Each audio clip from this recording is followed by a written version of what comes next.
a wedding officiant. That's right. So, for the next 30 minutes or so, this is my show. I'll be calling the shots. Is that fair? So, should there be anyone amongst us who should have cause or reason why these two should not be wed today, I would ask that you speak now or forever hold your peace. Good. Get that out of the way. You never know. For those of you who do not know me, my name is Steve Antuna, brother of our beautiful bride. And for those of you who do know me, you must be asking yourself how it's possibly taken me all of 34 years to become a man of the altar. Perhaps a question for another day. Before we get started, I would like to welcome both families of both the bride and the groom. Where are they? There they are. Paul and Judy, the butlers. Stephanie. Where is she? There she is. Hello, Stephanie. Nathan, who's around the corner. Welcome. The Antunas, Joseph, Marianne, Sister Sarah, and I think I've already given myself proper introduction. Shannon and Gabe, welcome to this beautiful moment at the John Joseph Inn that represents the starts of your lives together. I just want to tell you both how humbled I am to have been bestowed such an incredible honor and chosen for today's wedding officiant.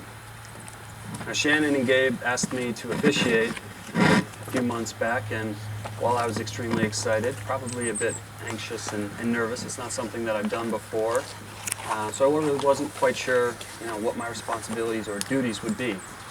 But after some research, I think the most common theme and thing I came away with was that it really just comes down to speaking from the heart about the two people coming together. And if you know these two, there's really no shortage of kind things that one could say about Shannon and Gabe. Shannon, little sister. For those of you who have come to know Shannon over the years, you know words such as humility, selfless, and kind-hearted come to mind when thinking of Shannon. She's the type of person that just wants to bring joy and happiness to the people that she's around, and in the same token, does whatever is in her power not to be a burden onto others.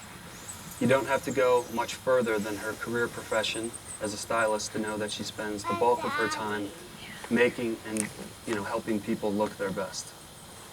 That's the type of person she is.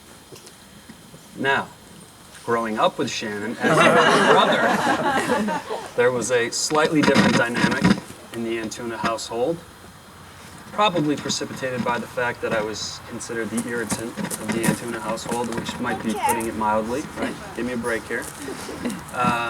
So, whether that was locking her out of the house or in a dark attic, I'm not sure why you would ever agree to do that. Shannon was always a supporter of mine. And despite me often being a lightning rod for controversy or criticism in the Antuna household, Shannon was always my defendant because that's the type of person she is, and she always sees the good in people. So Shannon, thank you. Gabe. I can actually remember the first time I heard Gabe's name from Shannon. It wasn't the typical, hey Steve, guess what? I have a new boyfriend, his name is Gabe. It was a little more along the lines of, we're going home for the holidays, I have a boyfriend named Gabe, please don't screw this up. Typical big brother, some of your predecessors got the whole CIA interrogation type thing, and it just sort of came with the territory. But I could tell that this time it was a little bit different, right? And subsequent to my call with Shannon, I think I got a call from my mom and Sarah 10 minutes consecutively, basically asking for the same type of compliance and what I would call the Gabe matter. But, when I met Gabe, aside from having things in common, be it politics or sports, he's just the kind of person that has such an earnest quality and trait about him right when you meet him. And over the years, Gabe has truly been a support beam, not only for Shannon, but for the rest of our family.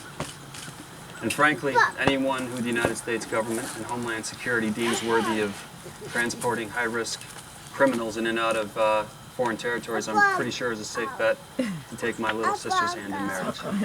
So Gabe, thank you. So as officiant today, and as a grizzled vet of 3 years of marriage myself, I think it's my job today to pass on a bit of wisdom and potentially illuminate not only the challenges, but that the joys that lie ahead. So, read A quick passage from my trusty iBible that I found inspiring. A marriage ceremony represents one of life's greatest commitments, but it's also a declaration of love.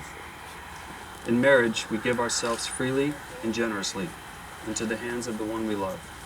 And in doing so, each of us receives the love and trust of the other as our most precious gift. But even as that gift is shared by two people who are in love, it also touches the friends and family members who in various ways support and contribute to the relationship. All of you are Shannon and Gabe's community, and each of you has played some part in bringing them to this moment. This is why gathering as a community is such an important part of the wedding ceremony, because Shannon and Gabe are now taking a new form as a married couple, and in this form, they become a new community in a new way. As such, the couple-to-be have asked some folks from their community to partake in today's nuptials. We'll now hear from a few of them. Kathy Ritchie will do the first reading.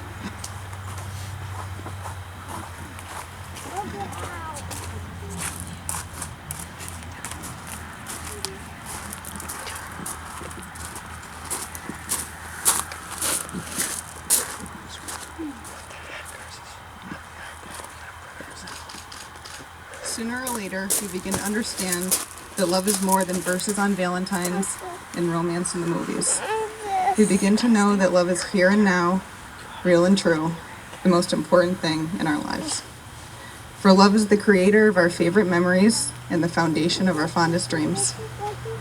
Love is a promise that is always kept, a fortune that can never be spent, a seed that can flourish in even the most unlikely of places. And this radiance that never fades, this mysterious and magical joy, is the greatest treasure of all, one known only by those who love.